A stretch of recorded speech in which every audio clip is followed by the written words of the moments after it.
Mr. President. Senator from Texas. Mr. President, I ask unanimous consent that the quorum call be lifted. Without objection. Thank you. Mr. President, I rise today to raise serious concerns with the cap-and-trade legislation, which is currently in hearings in the Senate Committee on Environment and Public Works. The committee is holding its third hearing today on the bill that would presumably be coming to the floor of the United States Senate. One of the panels today is going to focus on the impact on transportation of the cap-and-trade bill.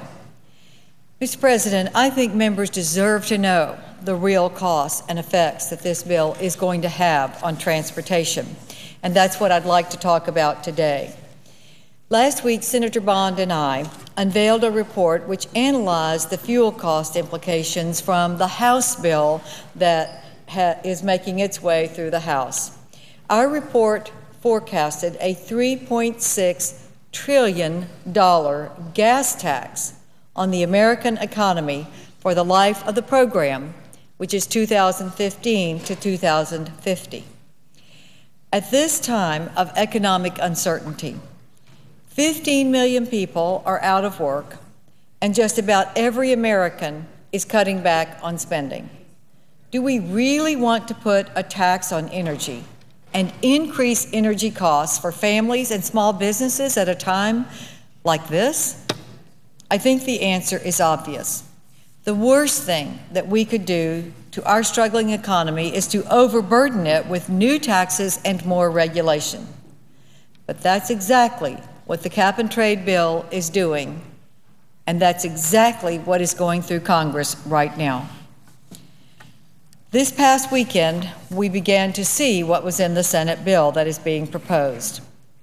It is even more stringent than the House bill. The legislation on the Senate side would impose a huge tax on business and levy a massive economic burden on all Americans.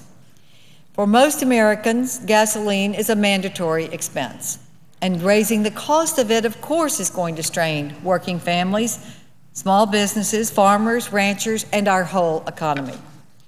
Last year, when consumers experienced $4 gasoline and $5 diesel, it caused enormous hardships for Americans. Fortunately, those fuel prices were temporary. But under cap and trade, those high prices will be permanent, at least until 2050. High fuel prices don't just impact our transportation expenses. We're actually hit twice, because the gas tax raises the price of every good and every service, groceries, clothes, that consumers must purchase in order to live. Energy costs are among our business's top operational expenses. Companies face a variety of energy expenses ranging from heating and cooling to powering equipment and lighting. In order for businesses to withstand this heavier tax burden and to remain viable, they will be forced to pass the fuel costs on to consumers through higher prices. Several industries will be more severely penalized by the gas tax than others. Let's take trucking. The American trucking industry is a major target of the cap-and-trade gas tax. In 2007, 1.7 million drivers of tractor-trailers logged 145 billion vehicle miles, consuming 28.5 billion gallons of fuel. That equates to an annual fuel cost per vehicle of $34,560. That number will skyrocket under this cap-and-trade proposal that is going through Congress.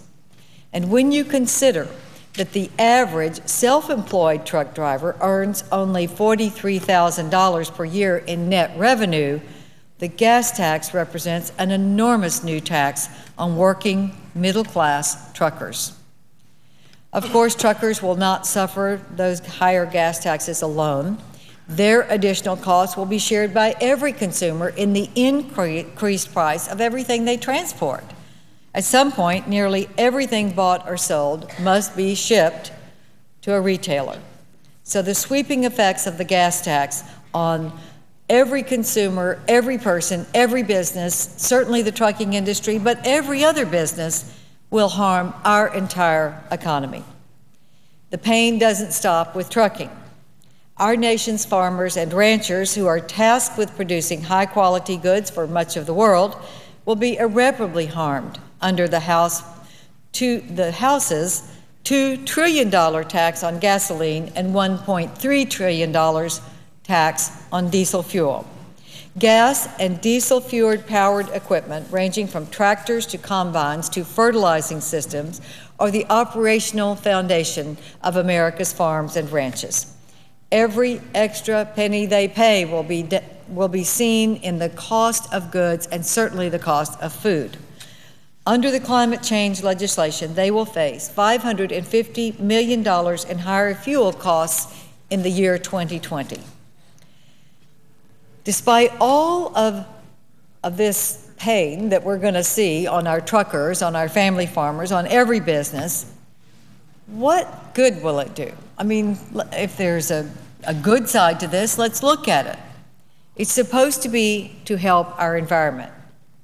But even the U.S. Environmental Protection Agency administrator admits that unless China and India impose similar draconian taxes and regulations, there will be no effect on world temperatures. So what is the purpose of this increase in tax, increase in cost that every American will bear? Well, there is no improvement, because it is certainly common sense to know that if we do this unilaterally in the United States and we put this tax on our refineries, on our exploration companies that are trying to produce more energy for our economy at a cheaper price and environmentally safely, that if others around the world don't do it, if they don't put more caps and more regulations, and they are spewing into the world much heavier carbon emissions than the United States does now, and if they don't change and we do, it will still come to our country, so there will not be any effect on the global environment. Under the bills that are going through today, trillion-dollar figures have been discussed so nonchalantly in Washington that it seems like they're losing their shock value. Americans must know that $3.6 trillion in gas taxes is a real number, and it's going to have a real effect on every American.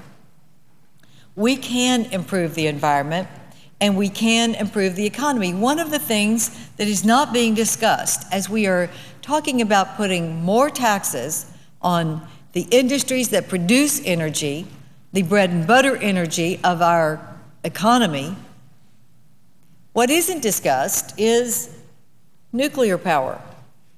Nuclear power has been shown time and again, where it is in place, that it is inexpensive, that it is efficient, and it is environmentally safe. There is no carbon emission from a nuclear power plant. So why does the House bill not even address nuclear? Why are we not talking in this administration about nuclear power, which can be clean energy, which can be efficient energy, which has been proven to also have much fewer consequences than was once thought, because the amount of nuclear waste has now been lowered to a huge extent and can be safely kept. And if we continue our research, we'll probably be able to reuse the nuclear waste and put it back into more nuclear power. Why aren't we pursuing nuclear instead of just putting more taxes and more regulations on the bread and butter energy that is produced in our country? Mr. President, we need to reject the cap and trade bills that are going through Congress right now. We need to focus on environmental policies that will make a difference in our environment, that might make a difference in our global environment, but certainly unilateral regulations and taxes just on America has been absolutely proven not to make a difference in the global economy if no other country adopts these draconian measures, which they have all said they're not going to do. So while I do stand ready to support clean energy, technology, nuclear power, I could not possibly support a bill that is going to wreck our economy in a very precarious time, which will send jobs away from America at a time when we know that we need to increase jobs in America. It will be sending American jobs overseas, where it is easier to do business and where regulation is more stable. Mr. President, what are we doing? What are we doing talking about more taxes and more regulations that will not have an impact on the global environment? I hope that as these bills are vetted in committee, that we will stop and say, let's do something rational. Let's promote clean energy. Let's promote nuclear power. Let's don't hold back those who would be willing to make that investment and take that chance.